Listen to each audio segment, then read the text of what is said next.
Good morning, children. So yesterday we were doing the balance sheet of the aerobic respiration, and I told you what are the various steps in aerobic reaction. We started with glycolysis. There was glycolysis, and after glycolysis there was oxidative decarboxylation.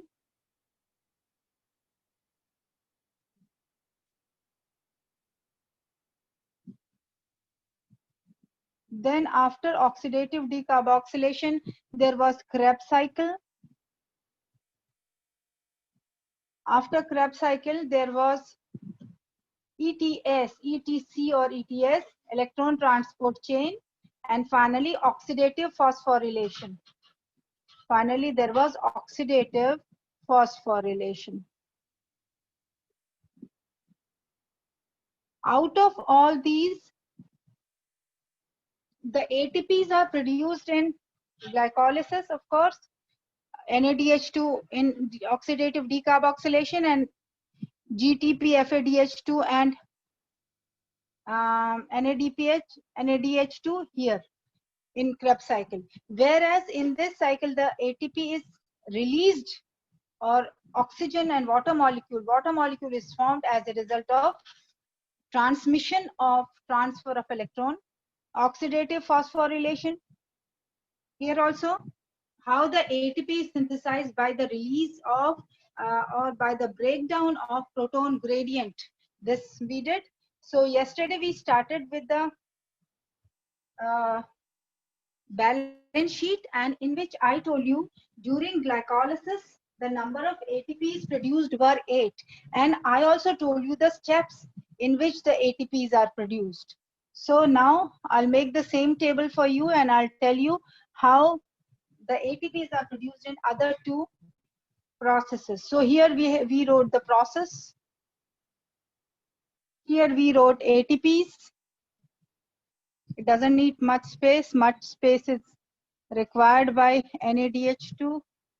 And here, these were the processes. And the first process we did was glycolysis. And in glycolysis, we noted down that there were 2 ATPs produced. And there were, in all, 2 NADH2 produced.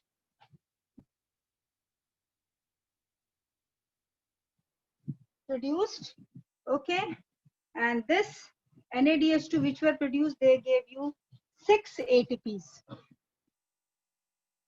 6 ATP, because from 1 we get 3 ATP, so from 2 we'll get 6, and finally 6 plus 2, 8 ATPs were produced during the process of glycolysis, and the steps I told you yesterday. We come to the next one, which is oxidative decarboxylation. Another name for oxidative decarboxylation is gateway step. Now here in this process,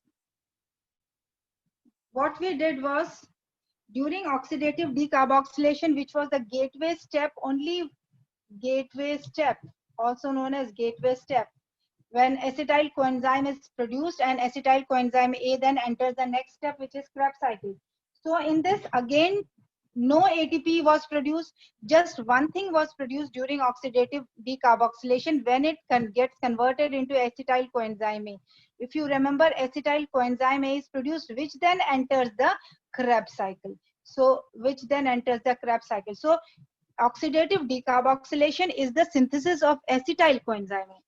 Oxidative decarboxylation is the synthesis of acetyl coenzyme A, which further enters the Krebs cycle.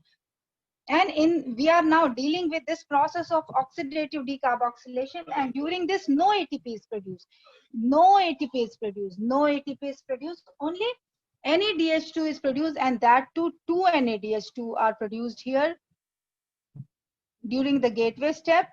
And as we know, 1 NADH2 yields, 1 NADH2 gives you 3 ATPs. So 2 NADH2 will give you 3 into 2 is equal to 6 ATPs. So this process of oxidative decarboxylation yields 6 ATPs. So 8 ATPs from the process of glycolysis, 6 ATP from the process of oxidative decarboxylation, which results in the production of this. Now we come to the third process, and the third process is this. First process, second process, and the third process, in which we will find how many ATPs are produced. Now, in case of Krebs cycle, if you remember, there were 2 GTPs produced. GTP, guanosine triphosphate. 2 GTP produced. So when we say 2 GTP, that means it is same, 2 ATPs. So how many ATPs? We consider GTP as ATP only because they give the same number of ATP. So there is no difference. We can write ATP also in place of GTP. So it's not necessary that we write GTP. In place of GTP, we can write ATP also. So 2 ATPs were produced, and the number of NADH2 produced during the cycle that you have to consider. There are 3 NADH2 produced by pyruvic acid, and how these ATPs were produced and when these 3 NADH2 were produced during the Krebs cycle, that we are going to consider now. The first NADH2 was produced when isocitrate got converted into alpha ketoglutaric acid. So first NADH2 first was produced when isocitrate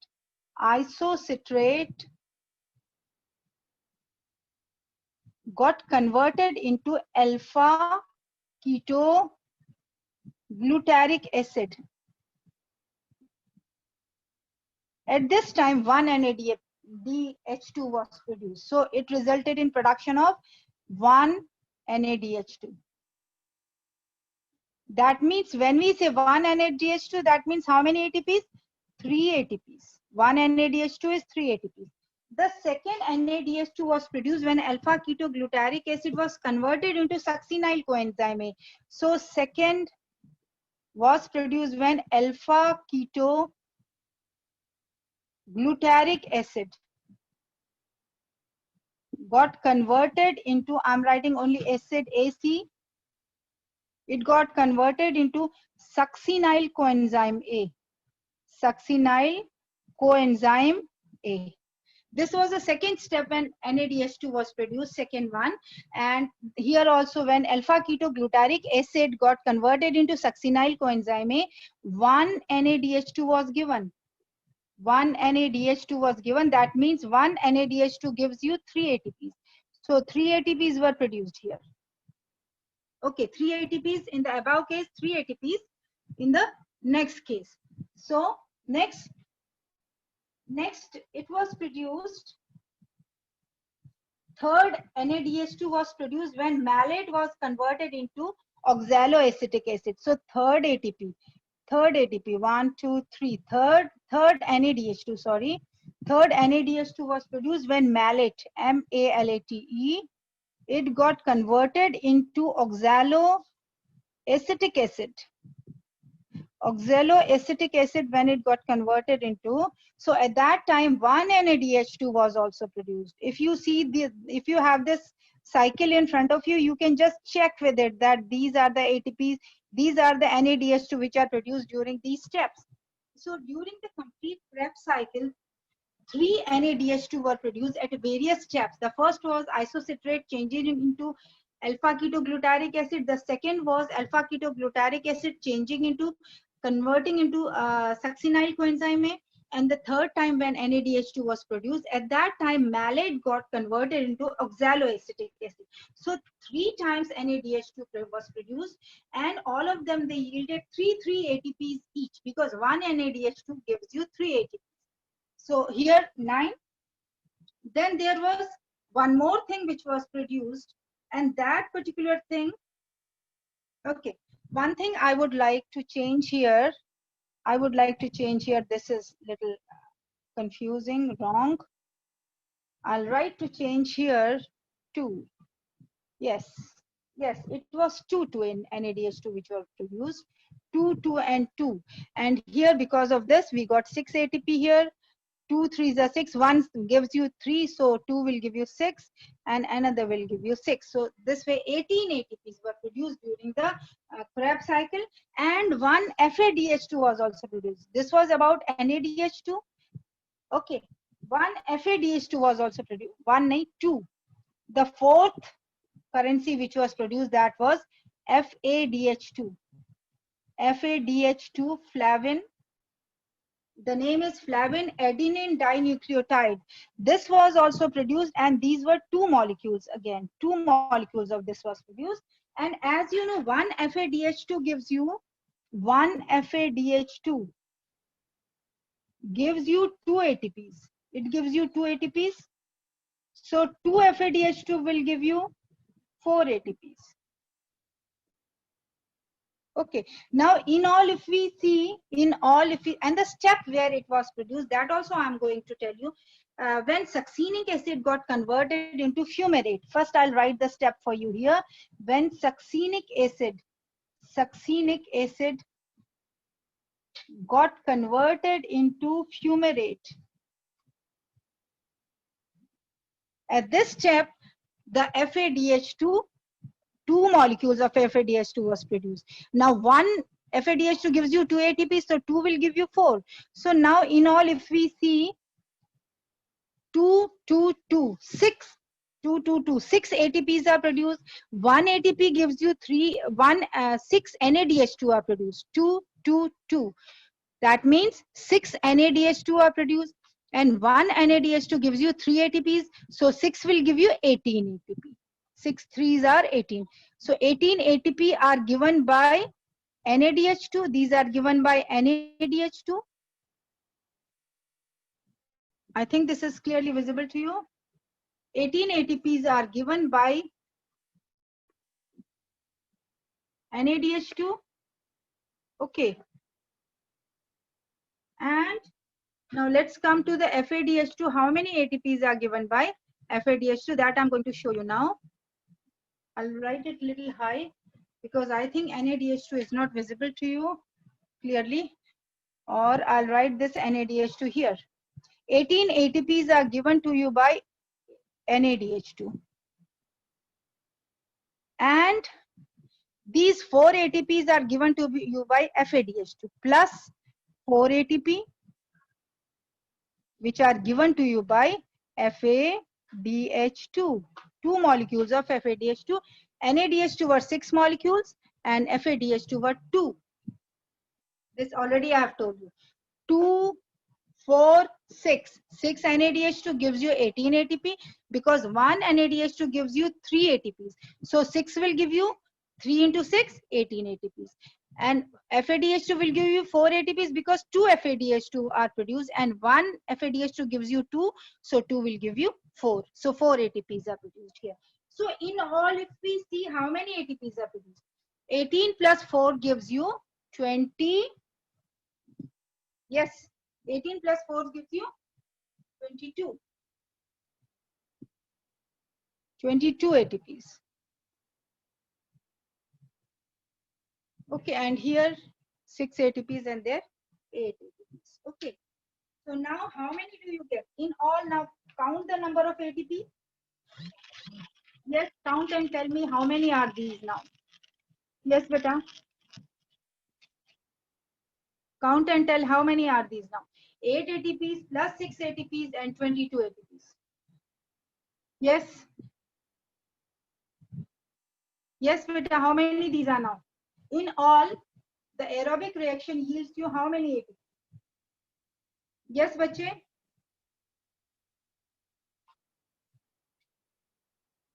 Yes, beta. Yeah.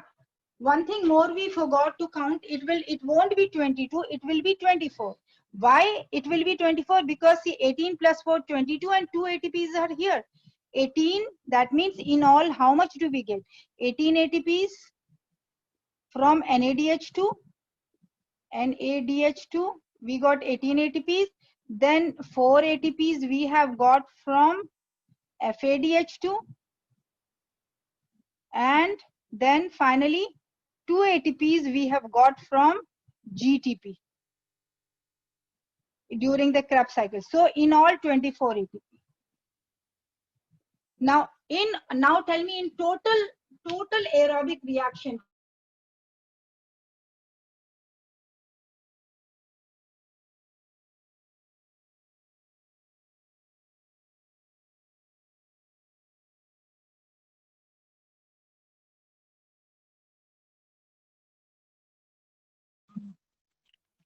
Yes, bache. How many ATPs are produced in all? This is blurred.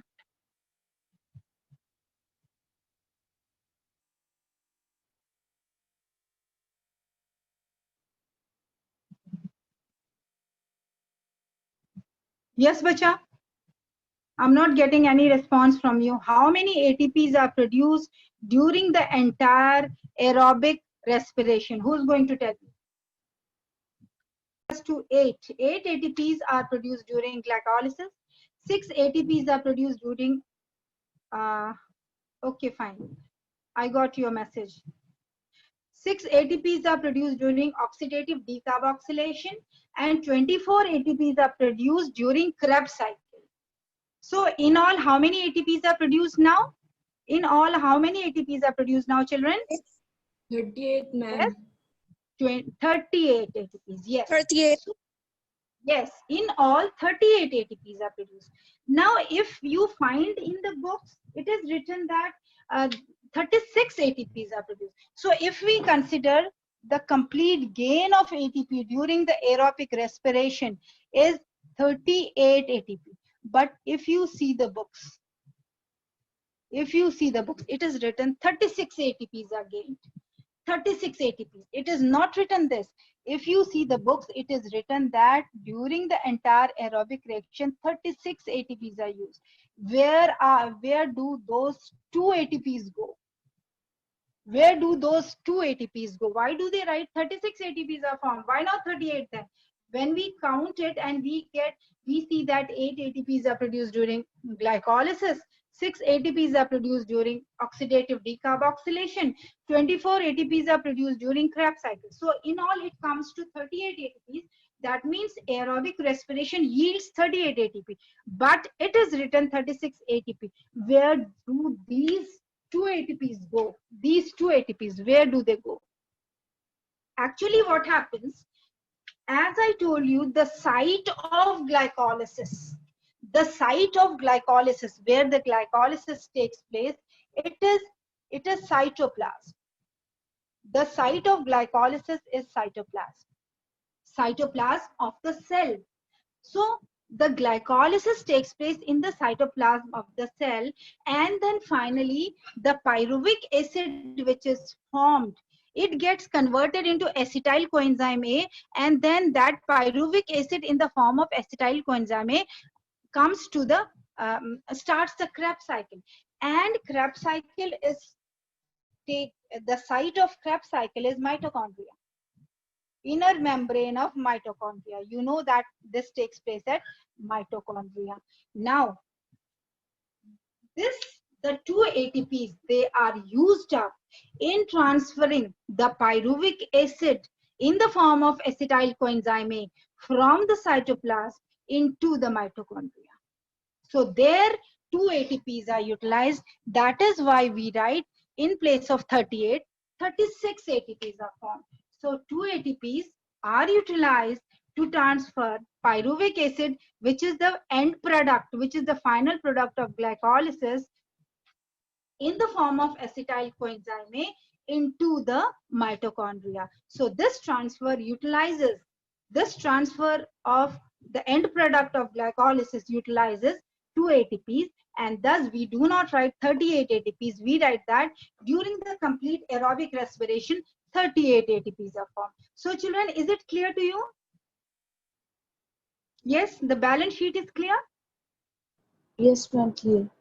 Okay. So to everybody, this is only Yashika who's answering. Rohan Wazir, are you there? Is it clear to you also? Yes, ma'am, it's clear. Okay, Amrita,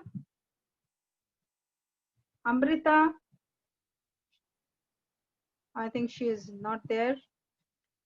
Priya, is it clear, bache? Sanvi, Priya, to everybody, it is clear, the balance sheet. So we come to, see, this chapter is very important, very important. This chapter and the previous chapter. Okay.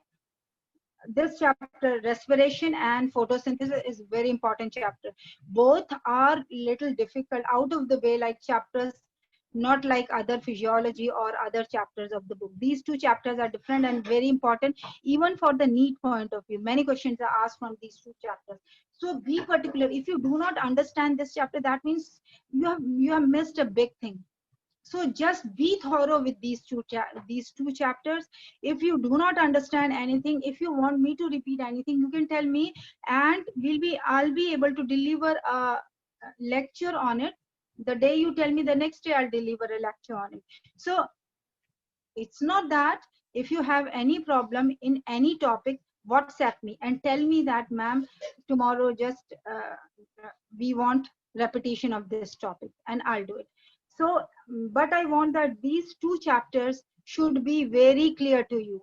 Okay, no compromise in these two chapters, especially.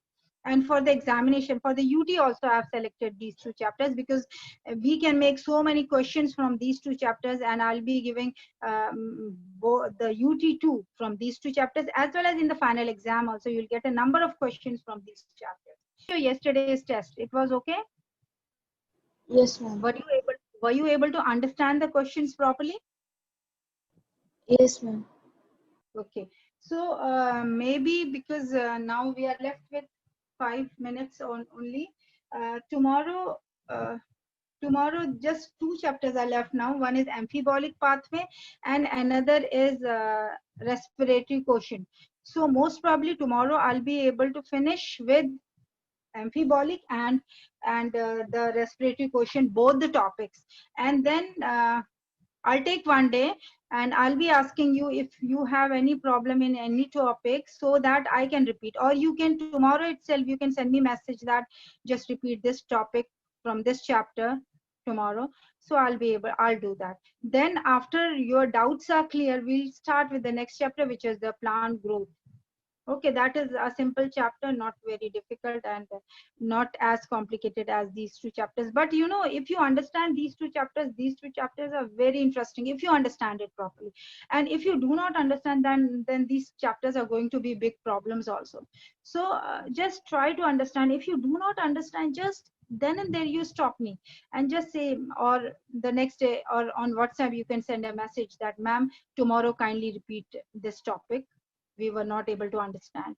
So you know, my aim is that you should understand each and every point of whatever I teach you, not only these two, whatever I teach you.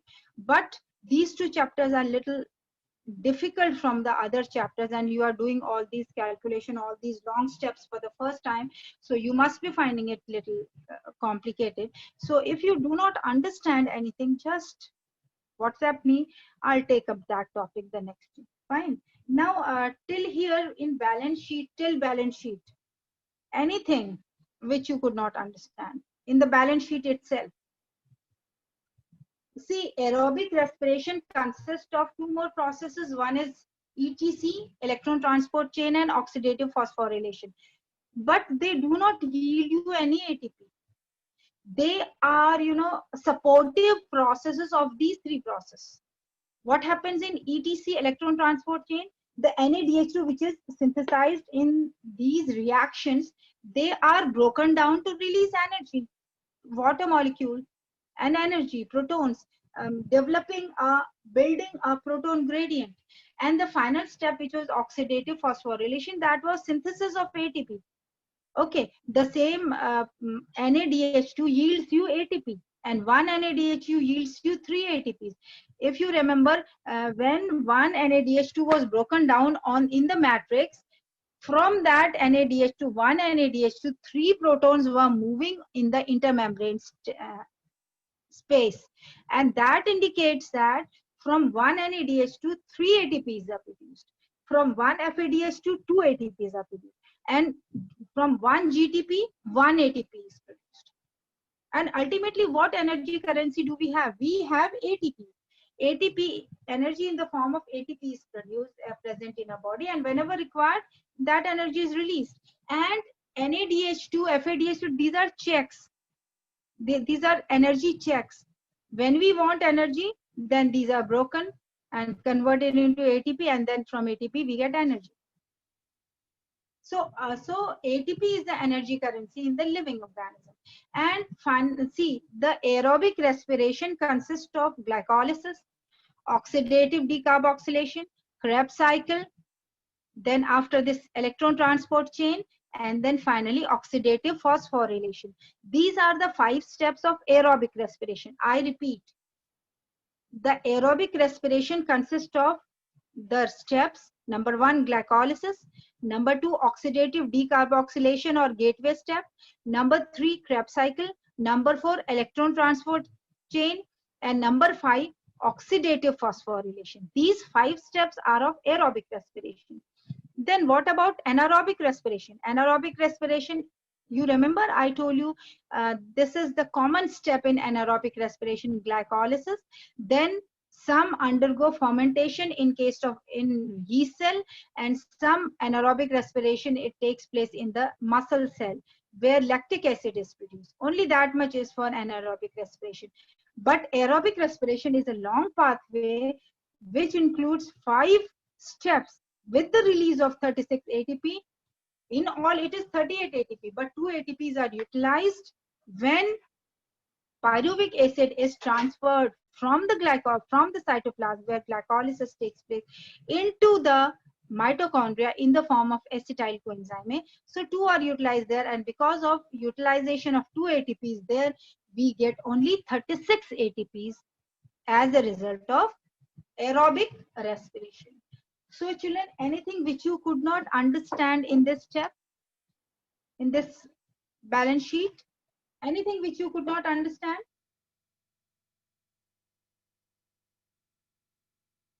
Yes, beta?